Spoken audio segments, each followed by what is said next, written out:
పోతే దళితుల సంగతి ఎలా ఉండేదో కూడా ఊహించుకోవడం చాలా కష్టం. దళితులని ప్రతి ఒక్కరూ ఒక్కలని చూశారు, కానీ ఎవరు కూడా వీళ్ళు మనిషి అని కూడా గుర్తించడానికి వీలు లేకుండా ఉన్నటువంటి పరిస్థితి. అలాంటి పరిస్థితుల్లో బడికి పోయేటప్పుడు కూడా ఈయన బడికి పోతే అగ్రవర్ణాలంతా కూడా ముదర, ఈయన మాత్రం కడపమాను ఇవాళ వాళ్ళు కడపమాను చదువుకున్నాడు. అలా చదువుకొని పెద్దగా ప్రపంచంలోనే ఎవ్వరూ చదవనటువంటి చదువులు, ఎవ్వరూ చేయనటువంటి పిహెచ్డీలు, ఎవరూ చేయనటువంటి డాక్టరేట్లు ఇవన్నీ చేసి ఆల్రెడీగా దళితుడు అంటేనే దూరం పెట్టేటువంటి ఈ సమాజంలో ప్రజెంట్ సమాజం అదే విధంగా ఉంది. ఇప్పుడే ఈ విధంగా ఉంటే డాక్టర్ బిఆర్ అంబేద్కర్ గారు ఆయన ఎన్ని అనుభవించాడో కూడా చెప్పుకోవడానికి కూడా భయం వేస్తారు. ప్రజెంట్ ఇప్పుడు ఉన్నటువంటి నాగరికతలో కూడా మనం దళితులు చెప్పుకోవడానికి కూడా సిగ్గుగా చంద్రబాబు నాయుడు గారు అంటారు, దళితుల కుటుంబంలో ఎవరైనా పుట్టాలని అనుకుంటారు.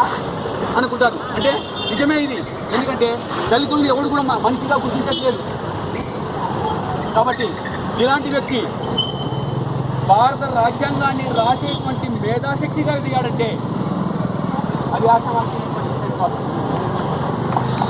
ఇలాంటి వ్యక్తి భారత రాజ్యాంగాన్ని రాయడమే కాదు, ఈరోజు ఏం జరుగుతుందో, ఇంకో 100 ఏళ్ళ తర్వాత ఏం జరుగుతుందో, అంతకుముందు ఏం జరిగిందో అన్ని అవగాహన చేసుకొని రాబోయే తరాలటువంటి భావితరాల హరిజన, ఎస్సీ, బీసీ మైనారిటీలు ఏ విధంగా ఉండాలో వాళ్ళని మనుషులుగా చూడాలంటే ఆరోగ్య పునాది రాయి వేసినటువంటి వ్యక్తి డాక్టర్ బాబాసాహెబ్ అంబేద్కర్. నెహ్రూ గారు ఒకసారి ఒక విలేకరు వెళ్ళాడంట. వెళ్ళి గాంధీ దగ్గరికి వెళ్ళాడంట రాత్రి 2 గంటల సమయంలో. వెళ్తే గాంధీ గారు నిద్రపోతూ ఉన్నాడంట. సరే గాంధీ నిద్రపోతున్నాడు, ఎందుకు చెప్పాలి అని పోయినాడంట. పోయిన తర్వాత మరి నెహ్రూ దగ్గరికి వెళ్ళాడంట. నెహ్రూ దగ్గరికి వెళ్తే 2 గంటల 2:30 నెహ్రూ గారు కూడా హ్యాపీగా నిద్రపోతున్నాడంట. మరి సరే అంబేద్కర్ ఏం చేస్తున్నాడని వెళితే అంబేద్కర్ గారు వచనం చేస్తున్నాడట. ఆ విలేకరు అడిగినానట, అయ్యా గాంధీ దగ్గరికి వెళ్ళాను, నెహ్రూ దగ్గరికి వెళ్ళాను, గాంధీ నెహ్రూ మాత్రం ప్రశాంతంగా నిద్రపోతున్నారు, మీరెందుకయ్యా ఈ టైంలో మేలుకున్నారంటే, నా జాతి నిద్రావస్థలో ఉంది, నేను మేలుకుంటేనే నా జాతి మనుగడలోకి వస్తుంది అని చెప్పి రచించినటువంటి వ్యక్తి డాక్టర్ బాబాసాహెబ్ అంబేద్కర్ గారు. ఇంకొక విషయం, ఈ రాజ్యాంగం రాసినందు వల్ల శ్రీమతి ఇందిరాగాంధీ గారు కూడా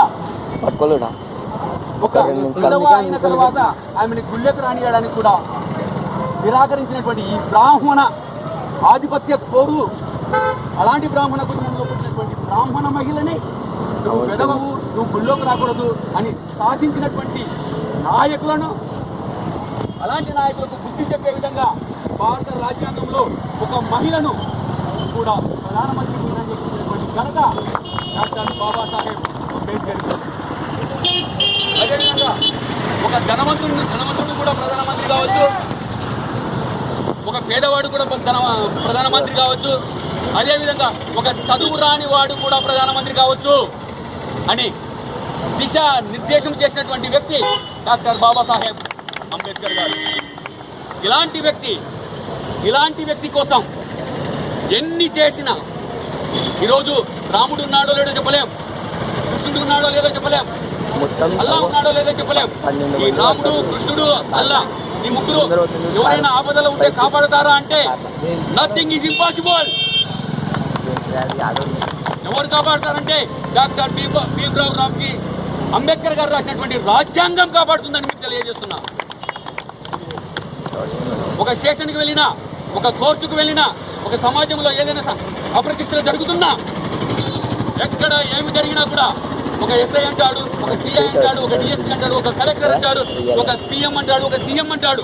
వీళ్ళల్లో ఏమంటారంటే నీకేమైనా హక్కు ఉందా, రాజ్యాంగంలో ఈ విషయం రాసిపెట్టిందా, ఎవడైనా అర్థం చేస్తే ఇప్పుడు అన్నా చెప్పినట్టు రాళ్ళు వేస్తే ఖండించాల్సినటువంటి అవసరం ఉంది. డాక్టర్ భీమరావు అంబేద్కర్ గారు రాసినటువంటి ఈ రాజ్యాంగం ప్రకారమే ఈరోజు మనం స్వేచ్ఛగా ఈరోజు ఈ సర్కిల్లను నిలబడగలుగుతున్నాం. లేకపోతే మనం ముందు ఈ అంబేద్కర్ పుట్టి ఉండకపోతే ఈ రోజు కూడా ఊళ్ళోకి రావాలంటే ముందు పెట్టుకోవాలి. ఉమ్మియాలంటే మన ఉమ్మిలి ఎక్కడైనా ఉమ్మిస్తే భూమి అపవిత్రమవుతుందట. మనం నడిచిన కాలినడకలు భూమి పైన పడితే భూమి అపవిత్రమైపోతుందట. అలాంటి పరిస్థితుల్లో మనని తీసుకొచ్చి మిమ్మల్ని మీకు ఒకటి ఇస్తున్నాను. అందరు చెప్పినట్టు ఓటు అందరు చెప్పినట్టు ఓటు హక్కు ఇస్తున్నా. ఈ ఓటు హక్కుని ఉపయోగించుకొని మీరు రాజులు అవుతారో పాలకులు అవుతారో పాలితులు అవుతారో బానిసలుగా ఉంటారో మీరే గుర్తించుకోండి. పావలాకి ఒక నాయకుడు ఇచ్చేటువంటి 500 రూపాయలు రోజుకు వచ్చేసి ఒక పావలా. ఈరోజు నువ్వు ఒక పావలా తీసుకుపోయి భిక్షగానికి ఇస్తే ఆ భిక్షగాడితో చూని బతుకులు అని చెప్తాను. మరి అంతకంటే కూడా అధ్వానంగా ఉంది పాలకులు ప్రజల పరిస్థితి. అదే ప్రజలు చెప్తున్నా, ప్రజలు కూడా నోటుకు మాత్రం అమ్మడబోతండి.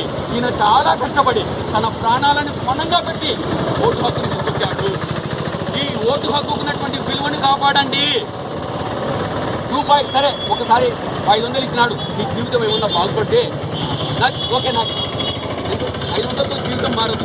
మామూలు వ్యక్తి అయితే 2 రోజులు కాపురం గడుపుతాడు. మందు తాగే వ్యక్తి అయితే మహా ఈ 500 కోసం 5 సంవత్సరాల జీవితాన్ని ఇంకొకరి కాళ్ళ దగ్గర పణంగా పెట్టవద్దని ప్రతి ఒక్కరికి కూడా doctor Bhimarao Ambedkar is the legendary leader. ప్రపంచం మేధావి. ప్రపంచంలో ఎక్కడ చూసినా కూడా అతన్ని ఫోటో పెట్టి దండ వేసి అయ్యా నువ్వు మాకు ఉద్యోగాలు కల్పించావయ్యా.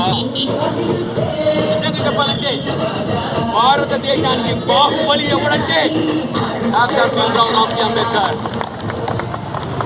ఇలాంటి వ్యక్తి మనదండంలో ఉన్నటువంటి వ్యక్తులం మనం కూడా డాక్టర్ భీమరావు రాసినటువంటి ఆయన ఆశయాలను తన ఆచరణలను కొనసాగిస్తూ ముందుకు వెళ్తూ ప్రతి ఒక్కరూ కూడా తమ వంతు లేకుండా ప్రజాస్వామ్యాన్ని ప్రకటించాలని, అంబేద్కర్ గారి ఆశయాలను నెరవేర్చాలని ప్రతి ఒక్కరిని పేరున హృదయపూర్వకంగా కృతజ్ఞతలు తెలియజేస్తూ ఈ అవకాశాన్ని ఇచ్చిన క్రాంతి కుమార్ అన్న గారికి ముఖ్యంగా ధన్యవాదాలు.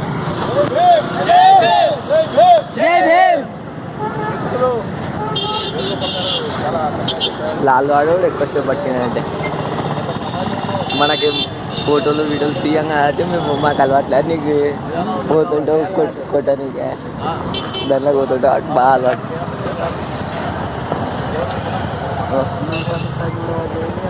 ఇది 134 ఆ బ్యాండర్లో 134 ఉంది.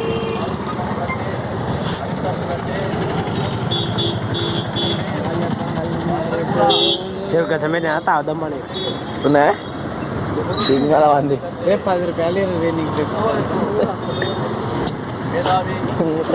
ఆయన ఇప్పుడు టీ తాపిస్తాడు బెల్లం టీ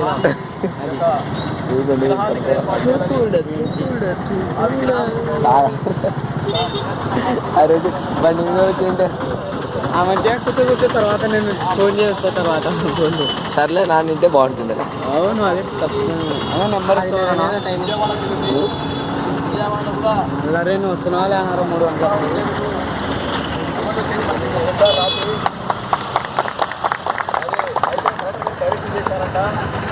కలెక్టర్ గారికి మరి వాళ్ళే మనకి చెప్పలేరు. కాబట్టి తర్వాత మళ్ళొకసారి మాత్రం సమావేశమై కూర్చొని చర్చించుకొని అవసరమైతే మరి మనం ఒకసారి తెలుగు విజయవాడ కర్తవ్య సమాజం తెలియజేస్తున్నాను. ఈసారి వచ్చే ప్రతి ఒక్కరు కూడా ముందు వారి పేర్లను మన ఆధారాలను మన శాఖ అధ్యక్షుడు కృష్ణ గారికి, అదేవిధంగా బాబురావు గారికి, తర్వాత నారాజు గారి ఆ క్రమంలో పార్టీ ప్రయత్నం ఉన్నది. అభివృద్ధిగా రైతు కాదంటే దేశంలో ఎస్పీలు ఫలితం కాదు. ఒక మంచి